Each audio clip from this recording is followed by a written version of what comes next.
bami bayabhubha ngenxa yokuswela ulwazi.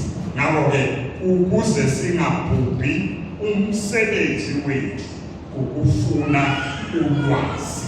Amen. Omnye nomunye azithathele ukuthi I want to get the knowledge ekukhulunywa ngayo. Ngiyalifuna nami lo lwazi, ngoba masokwenza lokho umsebenzi wabafundisi kuphela sizolahlekelwa okuningi. Now last week, amen.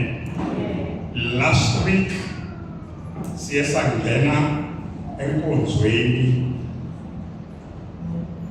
yokusila ukudla. Amen. Hallelujah.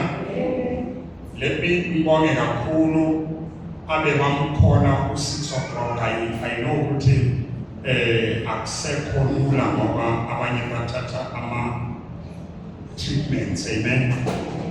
Abebamshaya u6, ngibabonge abebamshaya u12. Amen. Hallelujah. uNkulunkulu sizofunda ngayo leyo ndima uEzra, so that uzo understand ukuthi why did we do it and we besi right yini ukwenza. Amen. Ayingene ezwini lika Ezra. Hallelujah. Amen. Hallelujah. Amen. Panguba ngizolifunda lelizwi akengidlule laphana ku-Isaiah okhuluma ngokuthi uNkulunkulu useduze nawe nje uma unobuhlungu obuzwayo njengamanje. Uma unobuhlungu obuzwayo njengamanje, noma yiluphi uhlobo lobuhlungu, amen, uNkulunkulu useduze nawe. Hallelujah. Lithi lelizwi uNkulunkulu useduze nabadabukileyo. Uma unobuhlungu obuzwayo, uNkulunkulu angekhe kudeli.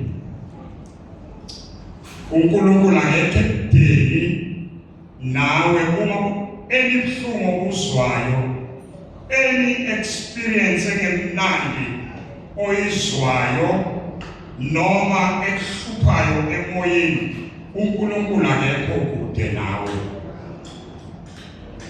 Lithi lelizwi useduze. Useduze. Ngamanye amazwi, uma uzwa ubuhlungu nangula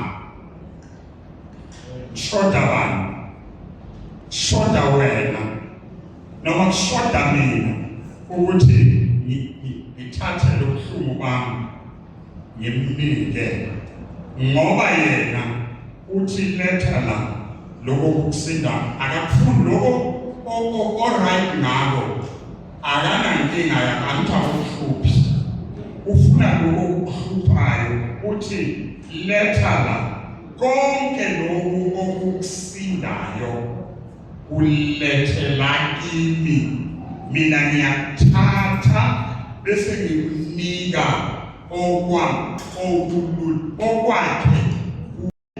letha kimi lokho kukusindayo uzwayo. I can't take it anymore. I can't take it anymore. Give it to him. Yena uhlala elindile, indlebe yakhe ihlala elinde ukukhala kwabangcwele. Hallelujah. Indlebe yakhe ihlala ilindile, ingakho ehlala eduze kwethu ngaso sonke isikhathi, more especially ikakhulukazi ngesikhathi udabukile. Mawuphethwe ikhanda eqethayo ula, mawuphethwe indlala, ungenakudla, ungenamsebenzi ula, uhlala anamasu ukuthi wena uzophila kanjani, ngoba usidalile ene wasidala isithanda, ene konke okuhle ubuye, konke okuhle kubuye. Ngakho kubaluleke kakhulu ukuba thina sihlale kuye naye ahlale kithi. Haleluya. Bamashikwana lapha endlini mawuthengile amafishi, mabhatha, izinkwa, gcwele ifriji, bese umntwana uyaphuma estradini. Uzokusutha lo mntwana, fanele azakuye ekhaya, ngoba konke kula ekhaya avula ifriji yasekhaya. Haleluya bazalwane. Now, haleluya. Now, kuye kukhona konke. Haleluya. Now, uma sikuye sinako konke, akukho sekuswela. That's why I make an example. Ekhaya mawulambile isinkwa silapha bread. So kuye kukhona konke sikudingayo. Noma uhlushwa yini ngeke isibize izinto ngamagama, kodwa noma yini yena uphethe impendulo. Ingakho khona nomculo othi Jesu uyi Yesu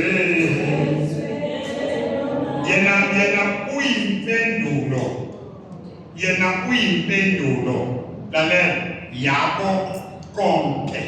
Is the answer. Now let's read to Ezra. Let's put Ezra, verse 21. Until verse 23.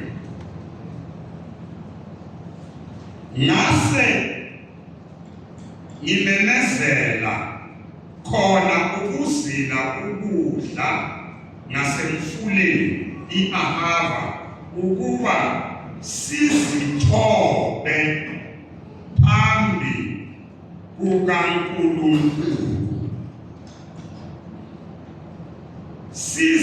sizifunele kuye indlela emhlophe, thina nabantwana bethu nemfuyo yethu yonke, ngokuba ngangingenamahloni ukucela enkosini impi nabamabhashi ukuba basisize ezitheni zasendleleni, ngokuba sasikhulumile enkosini sathi isandla sikaNkulunkulu wethu siphezu kwabo bonke abamfunayo, ukuba kube kuhle, kepha amandla akhe nentukuthelo yakhe kuphezu kwabo bonke abamshiyayo. Sase sizila-ke sanxusa uNkulunkulu wethu, ngalokho wasizwa. Let me repeat the 3 verses. Ngawaphinde namakhulashi.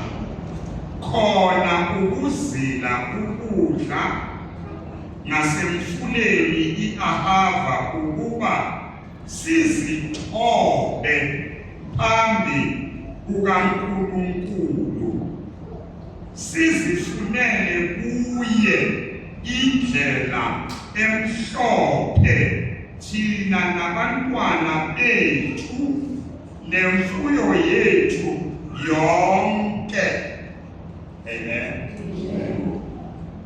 Phela ophethe elifundeka ngokuhlukile kulokho aphambi sezandla athi ifundisa umfundi lona. Amen. Hayi awufundi lona alisho njalo.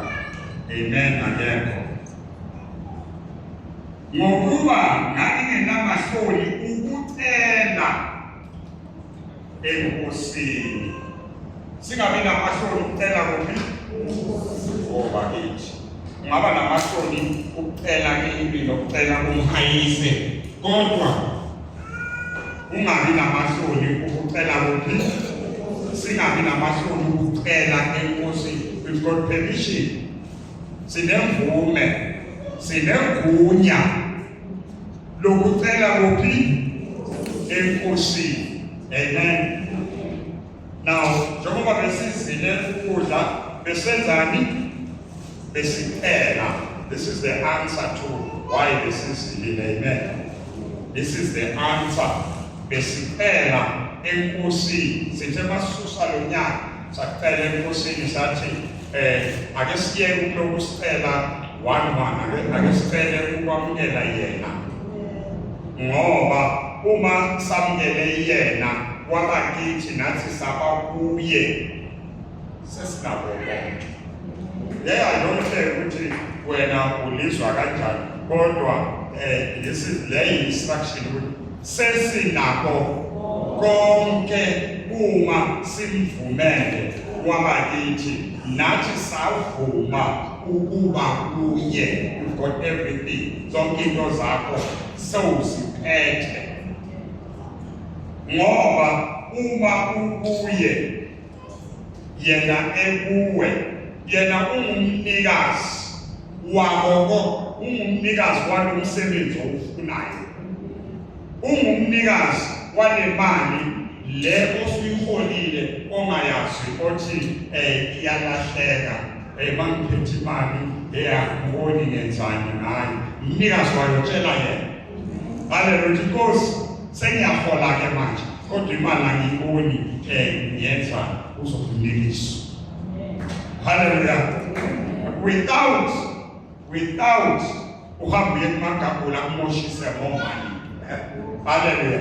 Yena uzokunikisa without uye emagabula bamashikwa akumoshise ngomani. Elonge kuthumela lena le umosha ngomani. Sengiyahola Nkosi. Kodwa ngiboni ngenzani ngemali. Tshela yena. Athi umsebenzi ukunikile ucele kuye. Uwakunika umsebenzi. Tshela yena ukuthi Nkosi, angisaboni kahle, nami lo mntwana uyangihlupha manje. Tshela yena. Haleluya.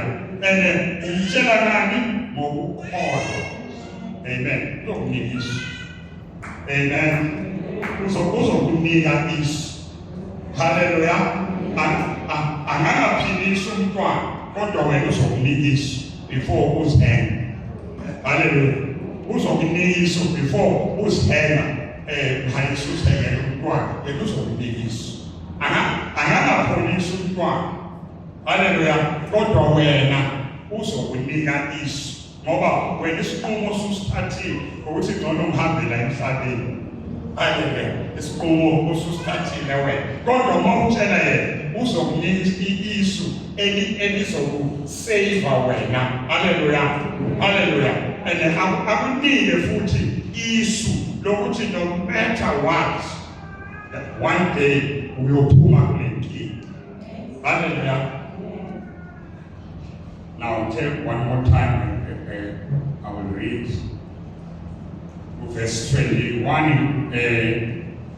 Ngokuba 22 lo ngingenamahloni ukucela enkosini impi nabamabhashi ukuba basisize ezitheni zasendleleni, ngokuba sesikhulumile enkosini sathi isandla sikaNkulunkulu wethu siphezu kwabo bonke abamfunayo ukuba kube kuhle, kepha amandla akhe nentukuthelo yakhe kuphezu kwabo bonke abamshiyayo. Amen. Now, uma singekho kuye, intukuthelo yakhe iphezu kwethu. He will deal with us. Hallelujah. He will deal with us. Hallelujah. He will deal with us. Amen. Uma simshiya ngoba phela kuyenzeka magagula sekasebenzile right so manje ukuthi uyogeza imoto cabanga uyogeza imoto it takes how many minutes it takes how many minutes ugeza imoto 30 minutes ungayigeza na after 12 asenaso isikhathi sakhe haleluya haleluya